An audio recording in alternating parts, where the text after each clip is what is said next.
모든 메시지가 천둥과 함께 오는 것은 아니다. 어떤 메시지는 침묵 속에서 태어난다. 마치 영혼을 울릴 적절한 순간을 기다리는 듯 위장된 모습으로 나타난다. 다이키 마사노부의 말이 그렇게 다시 돌아온다. 소음이 아닌 존재로서. 남한의 언덕과 거리 곳곳에 퍼져나가는 예감처럼 마치 무언가가 곧 드러날 것 같은 기운으로 수십 년 동안 다이키 마사노부는 마치 비밀을 바람에 맡기듯 수수께끼 같은 글을 써왔다. 동양 철학과 오행의 조화를 연구한 그는 결코 명성을 추구하지 않았다. 그의 책은 소량으로 인쇄되어 일부 사람만이 읽었고 거의 아무도 이해하지 못했다. 지금까지는 지구의 세 번째 극이라 불리는 히말라야가 침묵 속에서 붕괴를 드러내고 눈의 양이 사상 최고치를 기록하던 그 순간부터 다이키의 말이 다시 떠오르기 시작했다. 그리고 함께 떠오른 것은 오래된 경고였다. 그는 세 번째 하늘이 울기 시작하면 아시아의 운명이 바뀔 것이다 라고 썼다. 히말라야의 눈물은 단지 물이 아니라 경고라고 했다. 그것은 강뿐만 아니라 나라 전체를 휩쓸어 재편할 흐름을 가져올 것이며 고정된 것처럼 보였던 세계를 다시 그릴 것이다.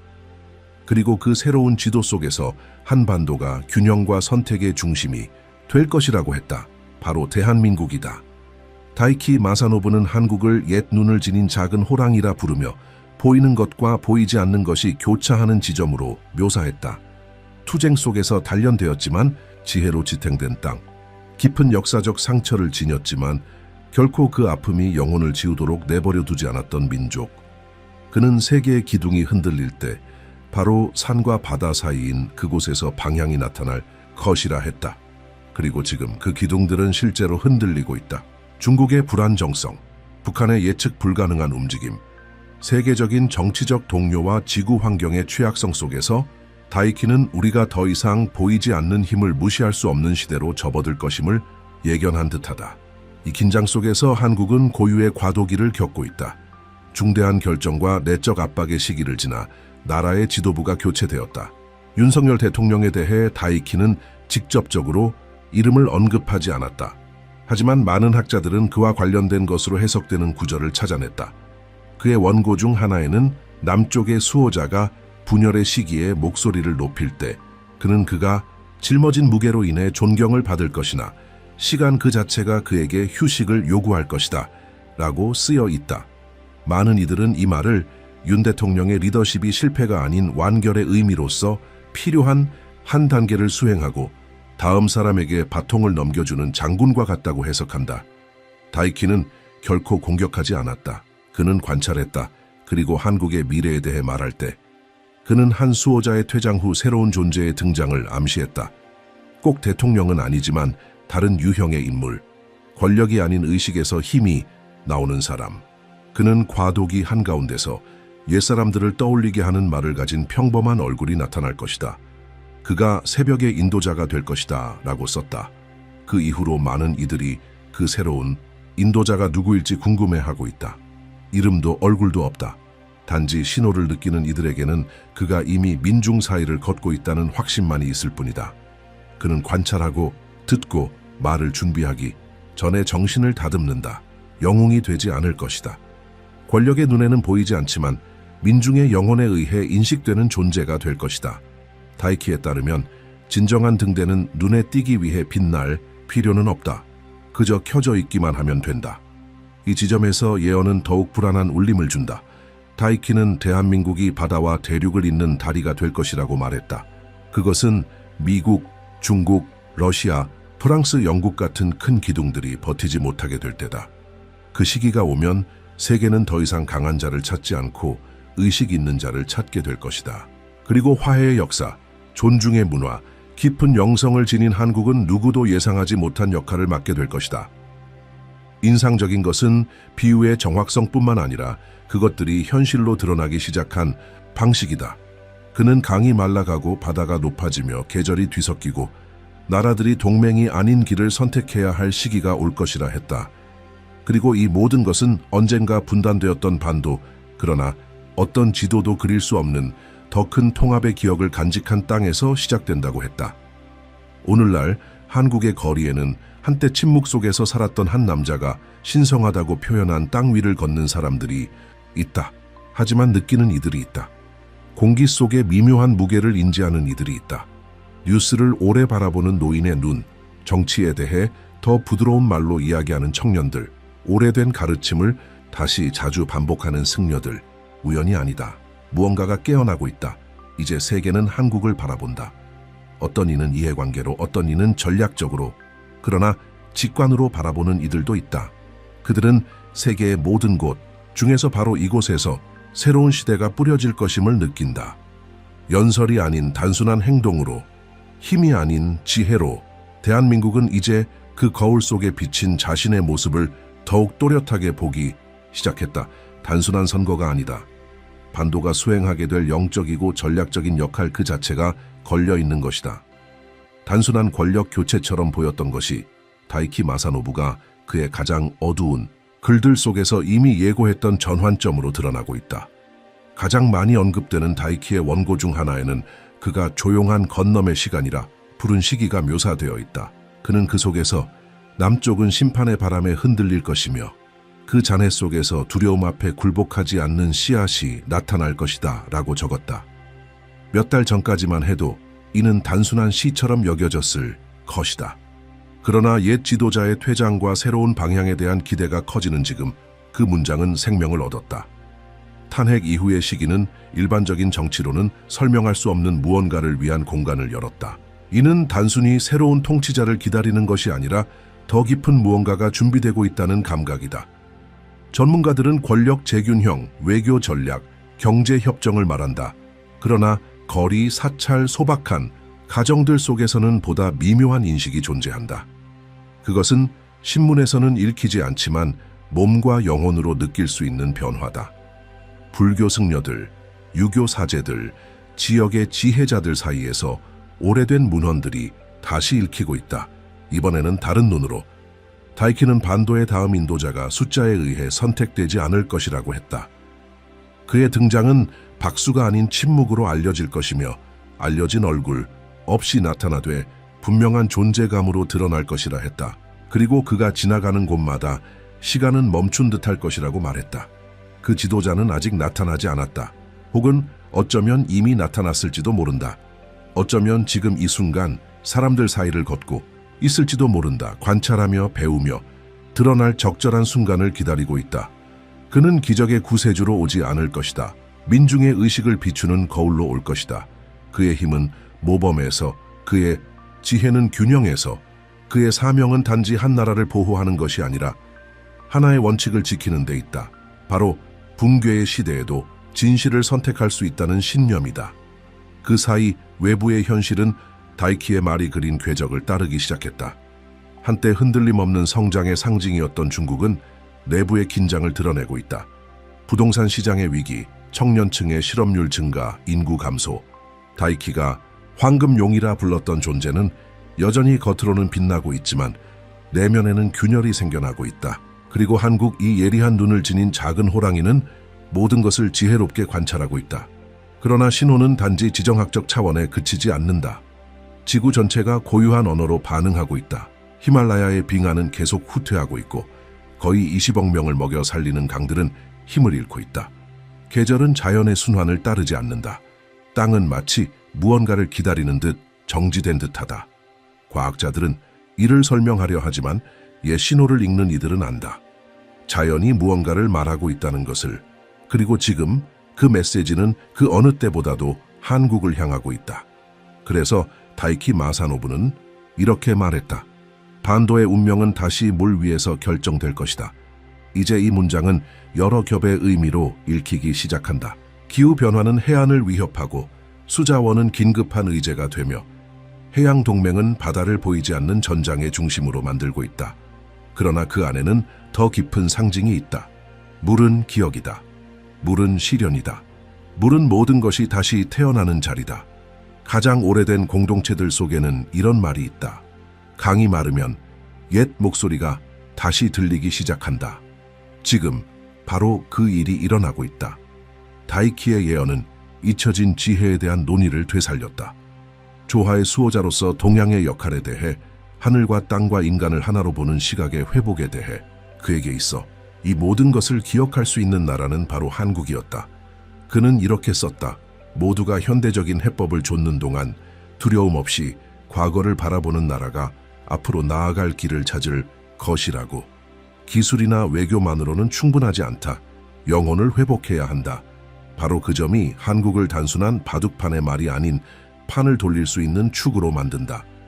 다른 곳들과 달리 이곳에는 아직 기억이 있다. 이곳에는 아직 침묵이 있다. 그리고 침묵이 있는 곳에는 세상이 잊은 것을 들을 수 있는 공간이 있다. 대한민국에서 정권이 교체된 며칠 후 보이지 않는 것을 인지하는 이들의 관심을 끄는 일련의 독특한 사건들이 일어났다. 남부의 산악지대, 고대 불교 사찰 인근에서 드문 현상이 관측되었다. 계절이 끝나가던 시점에 현지 식생이 비정상적인 강도로 꽃을 피운 것이다. 고요해야 할 시기가 생명으로 가득 찬 풍경이 되었다. 마치 말로 표현되지 않은 어떤 것에 자연이 응답하고 있는 듯했다. 목격자들은 공기가 더 밀도 있게 느껴졌다고 전했다. 더위 때문이 아니라 존재 때문이었다. 승려들과 농부들이 산기슭에 모여 겉으로는 단순한 식물학적 우연처럼 보이는 현상을 지켜보았다. 그러나 오래된 눈을 가진 이들에게 그것은 더 큰 의미를 내포하고 있었다. 바람에는 일정한 패턴이 있었다. 보이지 않는 숨결이 나무 사이를 흐르는 듯했다. 아주 오래된 무언가가 다시 순환하기 시작한 느낌이었다. 그때 한 연구자 그룹이 다이키 마사노부의 잘 알려지지 않은 문서 속에서 잊혀졌던 메모 하나를 발견했다. 거기에는 이렇게 적혀 있었다. 꽃이 제철을 벗어나 피고 바람이 땅에서 솟아오를 때 신호는 주어질 것이다. 인도자는 이미 성스러운 땅에 닿았을 것이다. 발이 아닌 그의 의도로 이 구절을 현재 일어나고 있는 일들과 연결짓지 않을 수 없었다. 이는 단 하나의 사건이 아니라 전국 곳곳에 흩어진 일련의 작은 신호들의 연속이었다. 북쪽에서는 희귀한 별의 정렬이 새벽 직전 맨눈으로 몇 분간 관측되었다. 동쪽의 어촌에서는 조류의 움직임이 과학적 예측과 맞지 않는 이상현상을 보고했다. 남쪽에서는 서로 떨어진 사찰의 승려들이 비슷한 꿈을 꾸기 시작했다. 그 모든 꿈에 등장한 것은 한 남자의 이미지였다. 빛으로 덮인 손을 지닌 채 땅을 바라보는 평범한 얼굴. 예언은 단지 실현되고 있는 것이 아니라 실체를 얻고 있었다. 다이키는 진정한 인도자는 세상이 볼 준비가 되기 전까지는 보이지 않을 것이라고 했다. 그는 위에서 나타나지 않을 것이다. 중간에서 올 것이다. 강요하지 않고 끌어당길 것이다. 그가 지나가는 곳에서는 현실의 층들이 움직이기 시작할 것이다. 지금 벌어지고 있는 일처럼. 한 산간 마을에서 한 노파가 이름을 밝히지 않은 남자의 방문을 받았다고 전했다. 그는 접은 천 조각과 책 한 권만을 들고 있었다. 그녀 옆에 앉아 오랜 시간 그녀의 젊은 시절 이야기를 들었고 떠나기 전 잊지 못할 말을 남겼다. 말의 시간이 끝났습니다. 이제는 기억의 시간입니다. 그리고 아무도 보는 이 없이 사라졌다. 노파가 보여준 스노힌천에는 다이키가 자신의 일기에 자주 그렸던 것과 매우 유사한 상징이 있었다. 하늘, 땅, 마음을 나타내는 세 줄이 서로 얽힌 원이었다. 어느 뉴스도 이 일들을 보도하지 않았다. 어떤 과학자도 그 일련의 우연을 확인하지 않았다. 그러나 영성가들, 승려들, 전통적 지도자들, 예언 연구자들로 구성된 조용한 모임들 안에서 이 이야기는 바람으로부터 지켜진 불씨처럼 번져나갔다. 지금 나타나고 있는 것은 분명한 기적이 아니라 감춰진 신호다. 눈이 아닌 명으로 알아보는 진실이다. 그리고 이 모든 것의 중심에서 대한민국은 흔들림 없이 서 있다. 국제적 압박, 지역의 조용한 갈등들, 다가올 미래에 대한 불확실성 속에서도 한국의 사람들은 조용히 걸어가고 있다. 마치 직관적으로 자신들이 훨씬 더 큰 무언가의 중심에 있다는 걸 알고 있는 듯하다. 이 깨어남은 경제나 투표로 측정할 수 없는 것, 그것은 진동으로 느껴지는 것이다. 한국 전역 곳곳에서 이성으로 설명할 수 없는 현상들이 일어나기 시작했다. 그러나 그것들은 다이키 마사노부의 글귀 속 여백에서 정확히 공명하는 듯했다. 역사가 돌과 곡선 지붕 위에 잠든 도시, 경주에서는 주민들이 새벽녘 미묘한 소리를 들었다고 말했다. 어디에서도 오지 않는 듯한 고대의 노래 같았고 그것은 음악도 바람도 동물도 아니었다. 세계의 경계를 넘는 듯한 무언가, 심지어 가장 회의적인 사람들도 그 순간은 움직이지 못했다. 마치 그 진동이 논리로 닿지 않는 곳을 건드린 듯했다. 외딴 사찰에서는 바람도 사람의 손길도 없이 해질 무렵마다 종이 울리기 시작했다. 불교 학교들에서는 계파가 다른 스님들이 사전 합의 없이 동일한 예언의 구절을 기도 중 반복하는 현상이 보고되었다. 낙동강계에서는 한 어부가 바위 사이에 끼어있던 고대의 부적을 발견했다.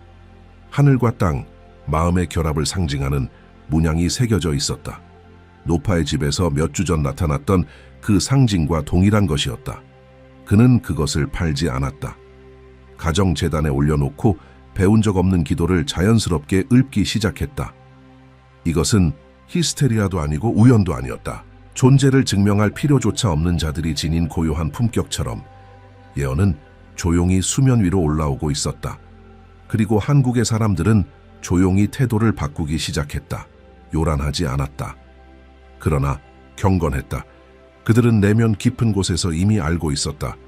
보이지 않던 그것이 전설이 아니라 현실로서 그들 사이에 존재하고 있다는 것을 다이키 마사노부는 말했었다.